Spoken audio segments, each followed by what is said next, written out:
What's up, YouTube? Y'all see the title of the video, so I'm finna give y'all some games, some real talk. Man, if you can afford to move out of your hometown, ladies and gentlemen, you made it. Like, a lot of us, we need to be grateful for the things we can accomplish in our bracket. Like, we need to stop looking at Michael B. Jordan or Tom Cruise or Denzel Washington and trying to compare yo level 1 to their level 100. You see what I'm saying? So, it's a little hot in here. I say all that to say this though, ladies and gentlemen. Do y'all know how many people, I can speak on this for myself. Do y'all know how many people I went to school with, ladies and gentlemen? The girls I used to like, pregnant on their fourth, fifth child, stuck in their hometown, barely got any money because they got these kids. You know, the fellas, they so comfortable with having their support system. You feel me?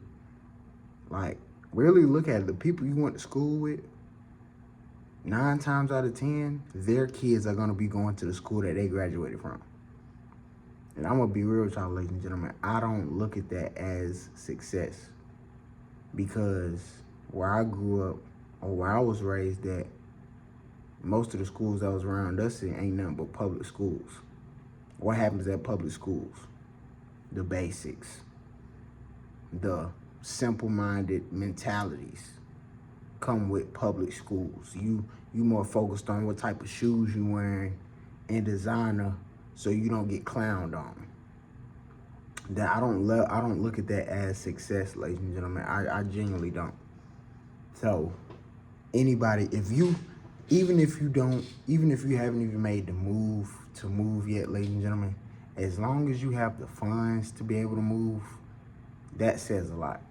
You know, and say, shout out to Reese in the Cut. He just made a video a few days ago, and basically, it was talking about how much he had to pay to move, and he said it was basically $5K. So let's add that up. If it took Reese in the Cut $5K to move, we need to be doubling that. Like, okay, it take $5K to move, bam. You shouldn't be moving, ladies and gentlemen, unless you, I can't talk. Unless you have at least 10K. 5 for the move and 5 for an emergency. You know what I'm saying? Just in case you can't land a job as soon as you get there. But even then, you should already have that in place before you even move to X state and city. You should have your job already lined up, or have your living expenses and all that already lined up, ladies and gentlemen. That's a big step that people don't talk about. Most people, we done said this before on the channel, most people are average and they are terrified of doing something out of the norm. One thing I can tell y'all about myself, ladies and gentlemen, in 2020, at the end of 2024, I moved from North Carolina and I went all the way to Houston, Texas on the bus. So I went through Georgia, Mississippi, Louisiana, Arkansas, all that on the bus, on the Greyhound, ladies and gentlemen. Do y'all know most of my peers wouldn't even fathom packing up everything and moving to a whole nother state, let alone Texas.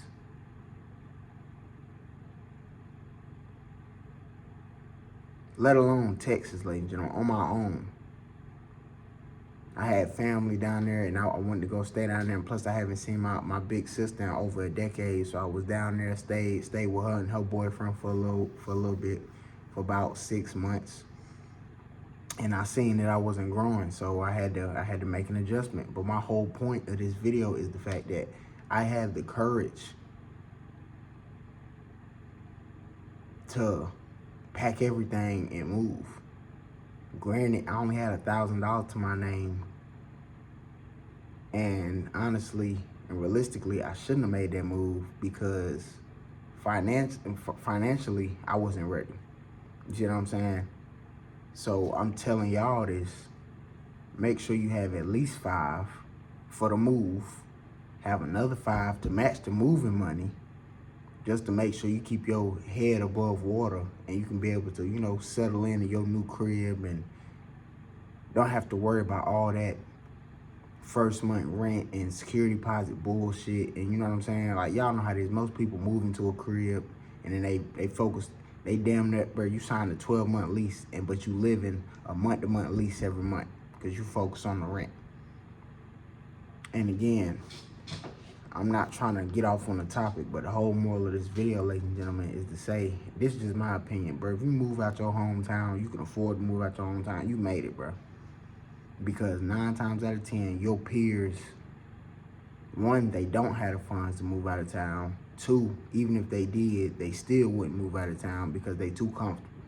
You know what they would do instead? You know what they would do with the money instead? Instead of blowing it and getting around people that they want to be like, they gonna blow it on designer. The girl you like gonna blow it on the bag. She gonna blow it on going to Florida, getting around a few rappers or YouTubers, getting in a few vlogs, and they get paid for squat. What the fellas gonna do? Go to the strip club, blow 1,000, spend $1,000 on the fit. That's what your peers most likely are gonna do with the funds. What are you gonna do with the funds? You finna use those funds to get around people that you wanna mimic. People around people you wanna learn from. It's a difference, ladies and gentlemen. And just because you didn't pull that trigger right now, or you didn't pull that trigger tomorrow, you still wanna pull that trigger. And I'm glad Reese and the Cut even made that video, because it confirmed to a lot of people, get the fuck out your hometown. And some of y'all may be looking at this video like wanting to get out your hometown, but you may not have the funds for it. You need to set a goal so you can get the fuck out your hometown. But you know why? Because ain't shit going. Ain't shit going on in your hometown but smoking, the same hoes you like, getting fucked, getting nutted in, finna have another baby that, bro. I know this one girl, bro, I went to high school with, bro. She attractive and all that, bro. She had one baby daddy. She had two sons by him. Then she got married by a whole nother ninja and had a whole nother baby. I'm talking about this girl is no older than 27 years old, 3 kids, and was married twice. Y'all think she got the option to just up and move? Nah. Her kids attached to those schools, and y'all know how all that shit go. But I say all that to say this. Even if you don't have no money saved up, set a goal to have X amount of dollars put up so you can move from your fucking hometown. Like, I'm gonna be real with y'all. I'm so focused on moving out my hometown and making sure I'm financially stable after I leave my hometown. I already got in my mind a mental note to 5K. I gotta grind, get 5K, put 5K to the side. I might want to move to Houston. I might want to move to Atlanta. I might want to move to Florida. You know what I'm saying? I might want to move to South Carolina. I might want to move to Virginia. Wherever the fuck you plan on going, understand that you made it. Because most peers, when you talk about moving, they scared to do it.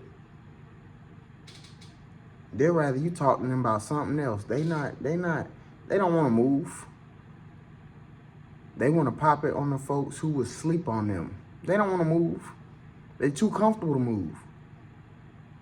So that's my whole point, ladies and gentlemen. I don't care how much money you got saved, man. Just knowing the fact that you want better for yourself is a lot. So that's step 1, knowing that you want better for yourself. Step 2 is actually working towards that goal, saving X amount of dollars. You know what I'm saying? 3 is not letting go of those thoughts. You feel me? And number 4, I will also say, is get away from simple-minded people, because simple-minded people are going to talk you out of moving. And you know, the funny thing is, this is why I love Eric Thomas. He said this shit one time on one of his motivational videos. You know you can always move back, right? Like, why do people make it seem like once you move from your city or your home, you know what I'm saying? Once you move, why do people make it seem like you can't come back? Like you banned, you know what I'm saying? Like you banned from your hometown or something. You could always go back. You could always go back to your small city and go get your warehouse job. You could always go get a job. If all else was to fail, you could go back home to your city, your state, and go pick up a job like nothing happened. But people try to make it seem, failures love to try to make it seem like if you fail one time that it's over with. Like, you know what I'm saying? Like, you through because you failed. I've also heard this one quote: I have failed more times than you tried. Most people can't say that. Most people fail because they let other people talk them out of what they really wanted to do, whether that's moving, whether that's starting a business, whether that's driving XYZ car. Don't let the outside opinions dictate your location, your zip code, your friend group. But yeah, this is just my opinion. If you want to move, you got the funds to move, you saving to move, you made it. You made it. Because the ones you looking up to and you thinking they doing something, they comfortable making a 30, 40K in that small ass city. Let them have that. That's not a flex to you. It's not because you don't care for that. What you care about, financial freedom. Living your life how you want to. 7 days a week, you do what you want to do. Somebody else may look at their success as, I got a car, I got a decent job, I'm going to school, I'm living in the same city I went to school in, and the only difference is I'm driving past the same high school I used to go to. I can't relate. That's not successful to me. That's not a flex to me. Me personally, ladies and gentlemen, I genuinely get upset when I'm driving past my high school that I used to go to school at. You know? So that's another sign for you to know it's time to get the fuck on. Smash that like button if y'all got any value from this video, ladies and gentlemen. Appreciate y'all time. I'm gonna see y'all in the next one.